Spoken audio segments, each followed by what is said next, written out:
정비사업은 크게 재건축과 재개발로 나눌 수 있는데요. 재건축은 민간사업, 재개발은 공익사업으로 사업 성격에 따라 받을 수 있는 보상 제도가 다릅니다. 먼저 보상받을 수 있는 것은 이주비, 이주정착금, 이사비, 주거이전비가 있는데요. 이주비는 조합원이 구역 정비 기간 동안 임시거처를 마련할 수 있도록 지원하는 것으로 대출의 성격을 띠고 있어 주담대처럼 규제가 존재하는데요.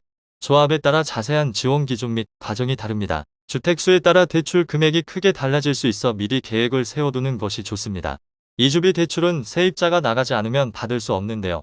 세입자가 보상 금액이 적다며 이사를 가지 않아 소유자가 추가로 보상금을 지급하는 사례도 있습니다. 때문에 정비사업 구역 내 전월세 계약 시 세입자의 이주 의무와 이주 거부에 따른 손해배상 등의 특약을 명시하는 것이 좋습니다.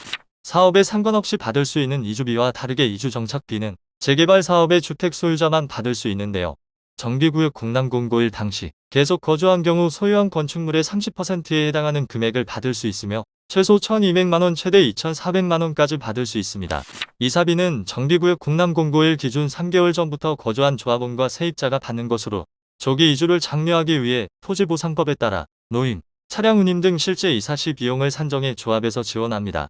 정비구역 내 주거용 건물에서 거주하다 사업 시행인가 고시일 후 정비구역 밖으로 이사 시 보상 가능합니다. 재건축은 분양을 신청한 조합원, 재개발은 현재 주택을 점유하고 있는 현금 청산자나 세입자가 받을 수 있는데요. 이사비는 조합이 주택 소유자에게 지급하면 주택 소유자가 이주를 마친 세입자에게 지급하기 때문에 세입자도 관련 사실을 숙지하고 있는 것이 좋습니다. 이사비는 면적에 따라 금액을 산정하는데요. 보통 수십만 원부터 수백만 원이 지원되지만 정비사업마다 지원금의 규모가 다르기 때문에 정확한 금액은 조합을 통해 확인할 수 있습니다. 마지막으로 주거이전비는 국가가 공익사업을 진행할 때 거주민의 손실 보상을 위해 지급되는 것으로 이사비보다 훨씬 금액이 큰 편입니다. 단, 민간사업인 재건축은 지급되지 않습니다. 조합원이나 현금 청산자는 실거주 시 가구원 수에 따라 2개월분의 보상금을 받을 수 있는데요. 무허가 건축물인 경우엔 보상받을 수 없습니다. 세입자인 경우엔 주택 소유자와 다르게 계속 거주 요건이 없기 때문에 정비구역 공람공고일 기준 3개월 전부터 거주했다면 사업 시행 고시 이후 보상 청구가 가능합니다.